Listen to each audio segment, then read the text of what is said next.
Hey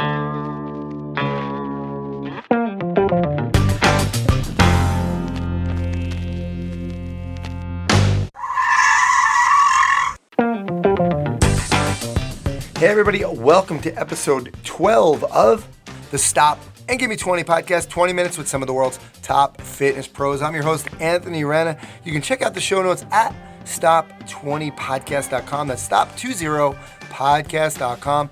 Before you do that, go to iTunes and subscribe to the show. We're getting a lot of great feedback for the show, but it's really important that you go there, you do a rating, and maybe write a review. I'd really appreciate it. All right, for today's episode, I have on Frank Dolan, and Frank is the owner and operator of Sports and Fitness Performance in Islip, New York. He's been a sports performance coach since 2001. During that time, he's trained youth, high school, college, and pro athletes from the ranks of MLB, NBA, and the NHL. In 2014, he was named to the Nike Training Network and is currently a Nike Master Trainer. He's also part of the expansion team, and he's a presenter for Functional Movement Systems. He's currently an adjunct professor at Hofstra University and Suffolk County Community College. My friend, since 2004, when we attended the Athletes Performance Mentorship, we bonded after an epic game of kickball and a day of drinking and playing pool in a bar full of beautiful girls dressed as librarians. It's pretty much the definition of the fitness lifestyle right there. So, Frank, thanks for coming on today. Thanks, Anthony. Thanks for having me. Little did people know that, with your personality and outgoing nature, that you didn't talk to anybody that whole first week of the mentorship until that last day. We became friends. Frank, why do you got to throw me under the bus? Every time we bring up athletes' performance, you got to bring that up. I don't know why. I was focused, Frank, all right? It's one of my core values. Right. That's right. Frankie, let's get this going. What's your story? What's that spark for your fitness lifestyle?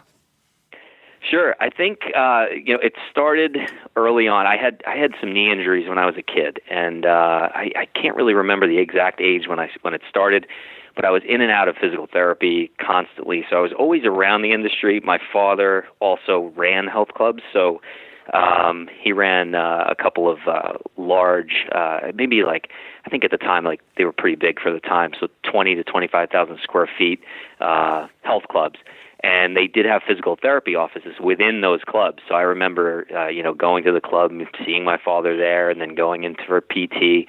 And then years later, I think I was probably like, 8 or 9 when all that started. And then I had to have surgery on my knee. I had my meniscus done and continued through PT. So I think just being around it, being around that industry, that kind of feel of care, I think was really what sparked me being interested in the field. And, I played sports. I played baseball, through high school and college. So I always knew that I was going to continue in that athletic environment.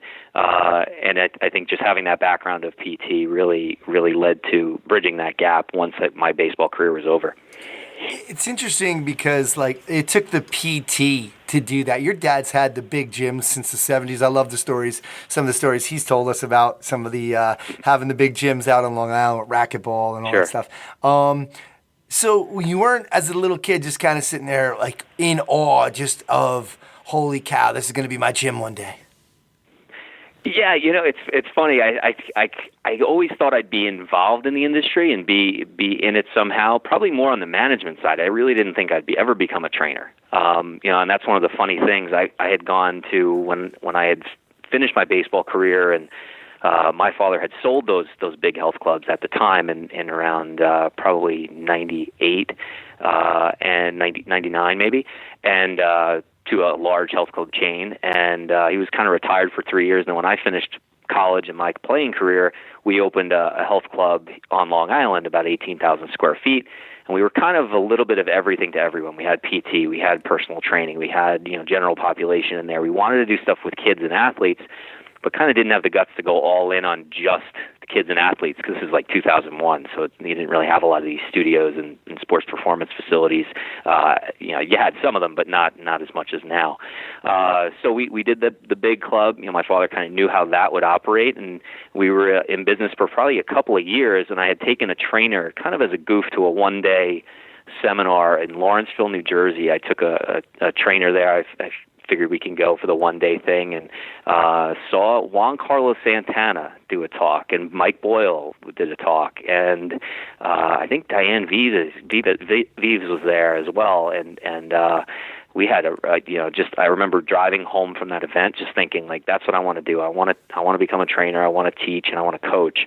And that really did transform kind of the way I looked at what I was going to do in the industry. So I wasn't going to just be the manager of the club, but I wanted to get involved on the training side.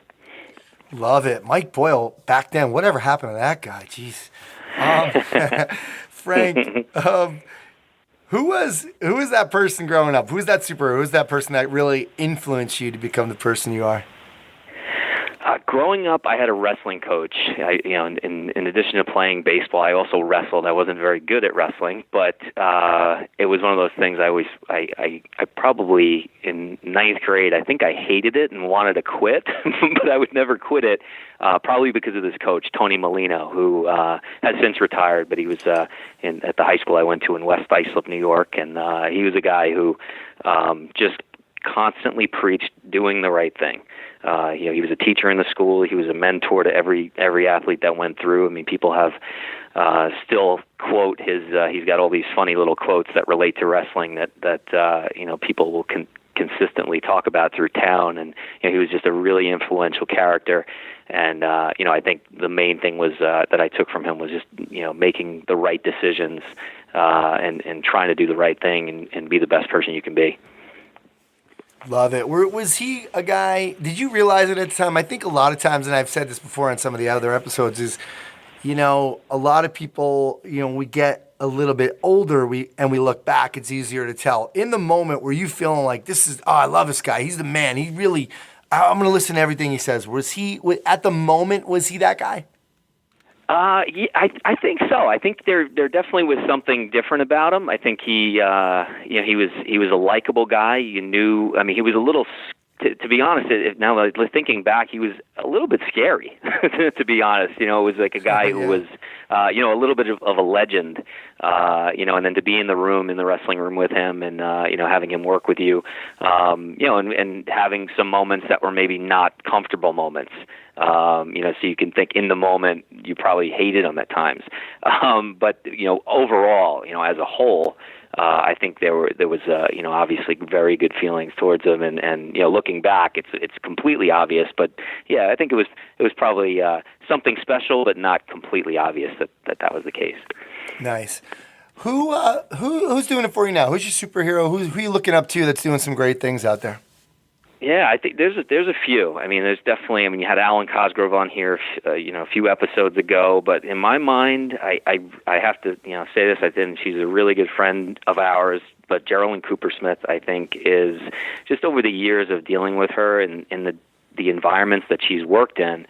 She has made humongous transformations in those areas, and it's always about the common theme that you see with Geraldine is that she's always trying to elevate the trainer. And I think that theme, whether she does it consciously or and on purpose, or it's something that is just happening because that's what she cares about. I think that's it really does go to show you how she can be moving our industry forward and making a really huge impact. She works very hard. She's caring, kind. She can still, recognize someone who's bullshitting though. She's not, kind in a way where she's going to be a pushover at all. She's definitely, strong in that way. And I think that's what this industry needs. I think leaders like Geraldine who can be in a, whether it was the big health club chain Equinox and transforming their training department to, what she's doing now at Nike. I think that's where you're going to see big impacts in the industry is these other bigger entities and organizations having people like Geraldine involved.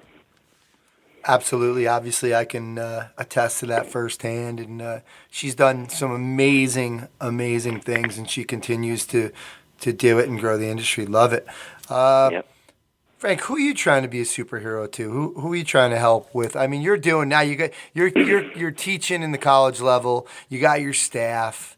I know you got little Francis as well, but you got your clients, some of your athletes. Talk to me about that. Yeah, I think it's interesting because it is. It's definitely the students and the staff and the athletes on a day-to-day basis. Just what we're doing recently, it's so interesting to see, and a lot of people that work with young athletes that listen to this would probably attest to this as well. Dealing with the parents, we do have some parents that are clients here as well, and you can see the day-to-day struggle that they have with managing, balancing time and commitments and getting kids from different, sporting events and practices and training. It's actually sometimes I think, it's amazing that they even make it to us. Although, obviously it is an important thing. So I think, going forward now that I am a parent, my son, he's very young, and Coach Boyle, last time I saw him, said, great, now you can be a crazy sports parent like all the rest of us. But hopefully I don't turn into that, because you can see people kind of, mismanage time and mismanage the priorities and what's important, just because every kid in the town is doing something. And in some ways that helps our industry, right? So kids are going to join where, maybe the better kids are training. So it's funny. There's a lot of things in our industry that it is like a paradox. You get, the parent that comes in and says, I'm not that crazy parent, but you know that as soon as they say those words, you're going to be dealing with them on a regular basis. So, I think, that's an interesting area for me. It's something that we're working to, even with our meetings with players and parents on the way in to try to manage that. We're not expert in it at all, but I think, in our industry, that's probably more of the future rather than the greatest, sets and reps games or pieces of equipment. It's probably going to come down to more of those relationships. And from a business standpoint, that has helped us tremendously. Just spending time with people up front, no matter how long it is, to set it up right in the beginning. And sometimes people don't really gravitate towards that, but I think you end up getting the people that you really want to work with. So, it's probably it's a little bit of the students, the staff, the athletes, but definitely just what's recent for me on top of mind is the parents. Interesting. Love it. Well, let's kind of continue on the industry. You were talking about the industry a little bit, where we're going. And I think, you have a great perspective on this stuff because, growing up in the business with the big box gym, the old school gym. And then, when you and your dad opened, I remember the struggles of, you listening to like the Plumbers and the Cosgroves and trying to do some of the semi-private training and some of the different training and some of the Sure. resistance you were getting. And so it was like, which is normal. And then, also just all of the continuing education that you've done, not only in the fitness business, but the personal development and the business development, traveling to China, et cetera. How do you feel like where we're going with the industry? What's the future hold? Yeah, no, it's interesting you bring all that stuff up because it does. When you remember back, there's a lot of things that have changed, and we had now foam people. Everybody knows what a foam roller was, but we had people rolling on them in the gym in 2004, and people would walk by and wonder what the hell we were doing. And we tried all these different types of things. I remember my first group training class was called the Ultimate Circuit, and we went from that to more fitness boot camps to now just our group training and semi-private models. So it definitely has evolved. And since, as I mentioned earlier, leaving the 18,000 square foot club, downgraded to a 3,000 square foot club where I'm spending time on what I want to spend time on, which is with the clients. 70% of my day in the health club was dealing with membership billing issues, and we had about 1,800 at any time to 2,000 members. You're dealing with a lot of other things that didn't really relate to helping people at all. And at the end of the day, I think what Planet Fitness and Retro Fitness has done is really expose the industry for what it was, and that's that people that it's set up for people to pay and not shop. So, I think going to kind of answer your question where I think things are going, I think it is going to splinter more than it has. I think you're going to see more and more niched type situations. I think in our industry, the sports performance and coaching industry or training industry, I think you're going to see more of that online and mobile coaching. Not like back in the day, if people remember the old Ryan Lee fitness generator type online coaching, but more of, a process where it's you're managing schedules, managing time, figuring out plans long term, as I mentioned earlier with the parents.